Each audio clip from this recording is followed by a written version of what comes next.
Hello everyone, let us discuss the solution of question number 12। Question number 12 कहता है P Q R S is a parallelogram of area 55 square metre. Okay, this one is a parallelogram P Q R S जिसका कि area दिया गया है 55 square metre. तो हमें क्या क्या फाइंड आउट करना है। नंबर ए कहता है फाइंड इट्स हाइट एच की वैल्यू कैलकुलेट करनी है। बी कहता है if T is a point on Q R, if T is a point on Q R such that, इस तरह से है कि Q T equals to 3.4 metre. This one Q T 3.4 metre है। Calculate the area of triangle P Q T. तो जो ये triangle form कर रहा है पी क्यू टी, इसका एरिया निकालना है। ओके, चलिए इसका सॉल्यूशन देखते हैं।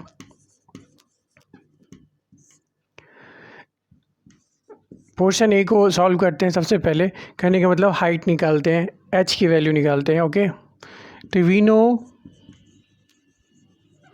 That area of parallelogram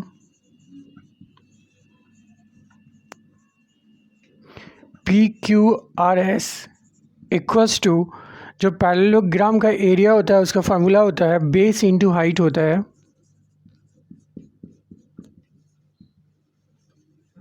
okay, तो यहाँ एरिया ऑफ पैरेललोग्राम जो कि क्वेश्चन में दिया गया है वो आपका 55 है, तो यहाँ पर हम 55 लिख देते हैं। इक्वल्स टू बेस हमारा कितना हो जाएगा पी एस इंटू हाइट कितना हो जाएगा दिस वन जो कि आपका एस टी है। यहाँ से हम 55 इक्वल्स टू पी एस कितना हो जाएगा आपका 5 इंटू एस टी की वैल्यू क्या है एच है, और इसी एच की वैल्यू आपको कैलकुलेट करनी है। ओके, क्योंकि एरिया ऑफ पैरेललोग्राम जब हम निकालते हैं तो बेस होना चाहिए एंड उसके कॉरस्पॉन्डिंग जो हाइट है उस पर जो परपेंडिकुलर ड्रॉ की जाती है उसकी वैल्यू, उसकी लेंथ कितनी है। ओके, तो यहाँ पे फिर 5 इंटू एच हो जाएगा। सिमिलरली अगर हम इसको बेस मानते हैं अगर पैरेललोग्राम में क्यू आर को, तो उस टाइम क्या होता है, उस टाइम भी हाइट हमारी एच ही होती है। ओके, तो यहाँ से हम इसको सॉल्व करते हैं तो ये हो जाएगा h equals to 55/5।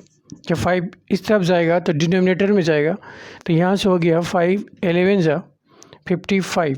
Therefore h equals to हो गया आपका 11, यूनिट हो जाएगा मीटर। तो h की वैल्यू हमने कैलकुलेट कर ली। तो this is the solution of portion A. Now हम पोर्शन बी की बात करते हैं। चलिए यहाँ सॉल्व कर लेते हैं पोर्शन बी। इसमें कह रहा है if T is a point on Q are. Okay, ये जो टी पॉइंट है ये क्यू आर पे है और इस तरह से है कि क्यू टी की वैल्यू 3.4 है एंड इसकी वजह से जो ट्रायंगल फॉर्म कर रहा है टी की वजह से वो पी क्यू टी है और इस ट्रायंगल का एरिया निकालना है। ठीक है, तो area of triangle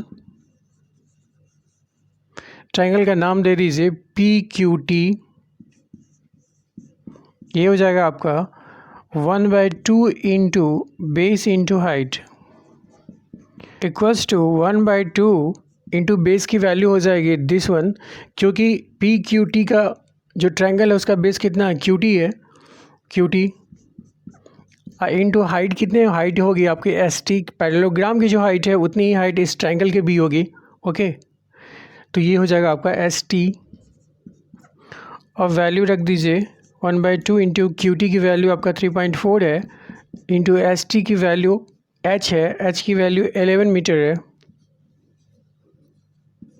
since S T equals to H equals to 11 metre, तो ये 11 मीटर यहाँ पे ये एरिया है तो स्क्वायर मीटर हो जाएगा। ओके, तो इसको सॉल्व कर लेते हैं तो ये कैंसिल आउट हो जाएगा, ये बचेगा 1.7। तो 1.7 इंटू 11 स्क्वायर मीटर। चलिए इसको मल्टीप्लाई करते हैं, rough work 17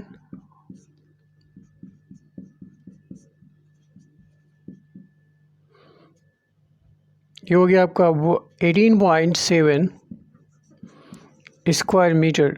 this is the area of this triangle P Q T.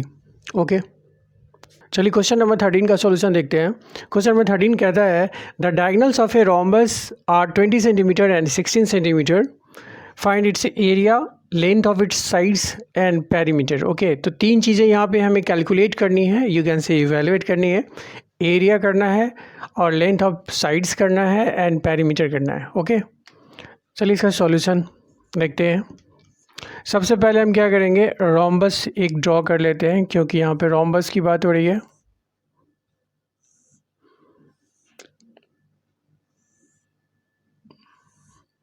Suppose this is a rhombus ABCD।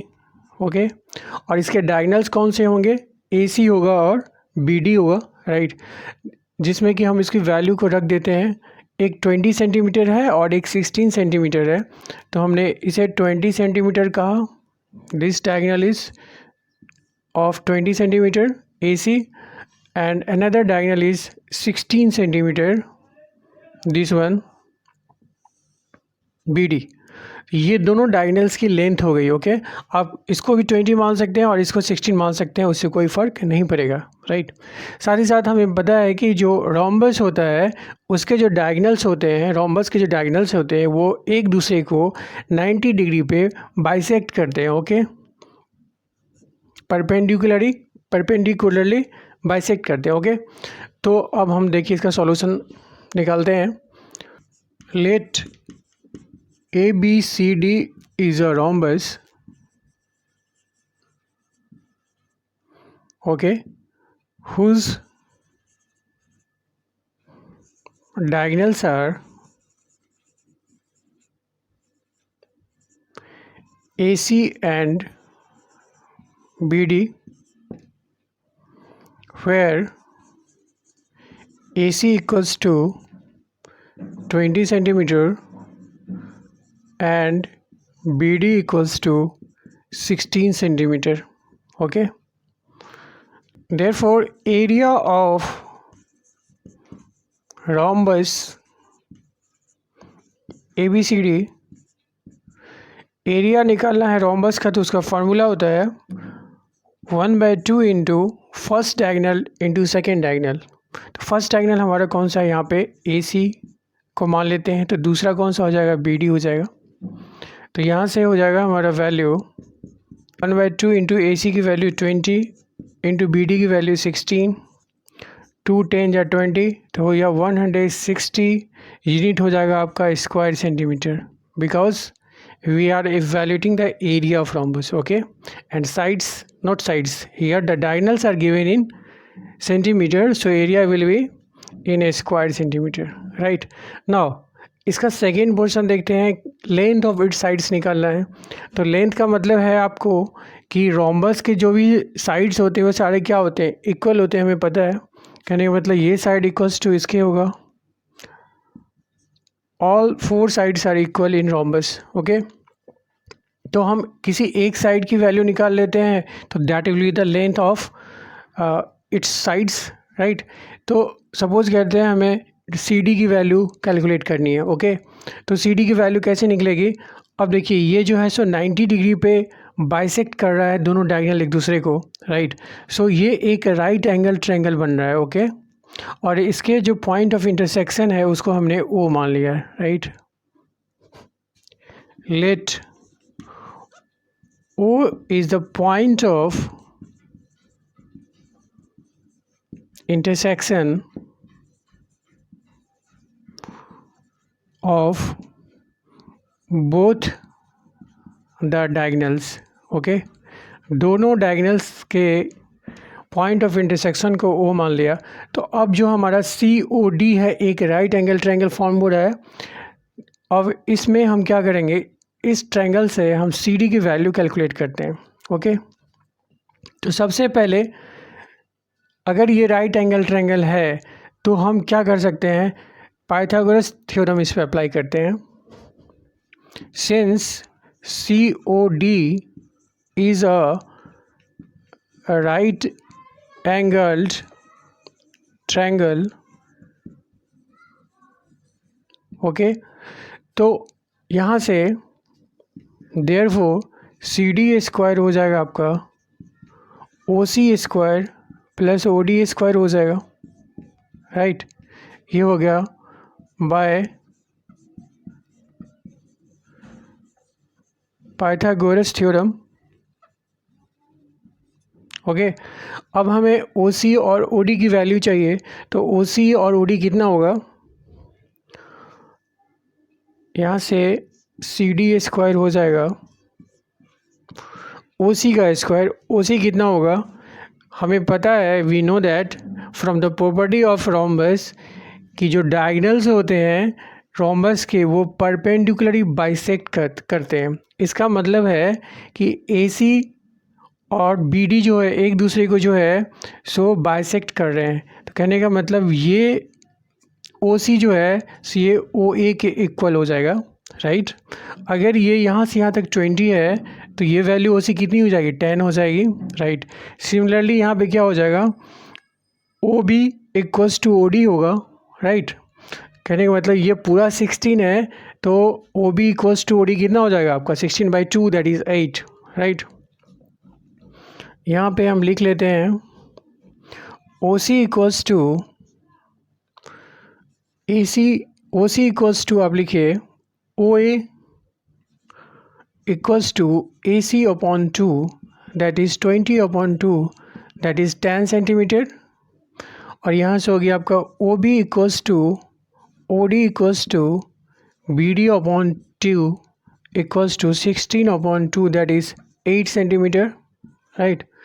यहाँ से इसकी वैल्यू हम रख देते हैं, OC की वैल्यू 10 है प्लस OD की वैल्यू हो गई आपका दिस वन 8 सेंटीमीटर, तो 8 का स्क्वायर हो गया, तो CD का स्क्वायर हो जाएगा 100 प्लस 64 दैट इज़ 164। तो यहाँ से देयरफॉर CD हो जाएगा आपका √164, ओके, इक्वल्स टू हो गया 12.806 सेंटीमीटर, ओके। जब आप इसका स्क्वायर रूट निकालेंगे तो आपको इतनी वैल्यू निकलेगी, ओके। चलिए अब हमने CD की वैल्यू निकाल ली, ये हो गया आपका 12.806 सेंटीमीटर। अब हमें निकालना क्या है, पैरामीटर निकालना है। चलिए पैरामीटर हम यहाँ निकाल लेते हैं। पैरामीटर निकालना तो आसान है, पैरामीटर P इक्वल्स टू हो जाएगा 4 इंटू 1 साइड हो जाएगा, क्योंकि इसके सारे साइड्स क्या होते हैं, इक्वल होते हैं, तो हम इसको डायरेक्टली 4 से मल्टीप्लाई कर देंगे, तो ये हो जाएगा 4 इंटू साइड की वैल्यू है आपका 12.806 सेंटीमीटर। 4 से मल्टीप्लाई कर देते हैं, 4 6 24, 4 8 32, कैरी 3, 4 2 8 प्लस 3 11, 4 1 4 प्लस 1 5, 1 2 3 1 2 3 51.224 सेंटीमीटर। तो दीज आर द सॉल्यूशंस। कहने का मतलब सबसे पहले आपका एरिया निकल गया दिस वन, देन साइड ये, एंड फाइनली द पैरामीटर ये। तो these all are the answers.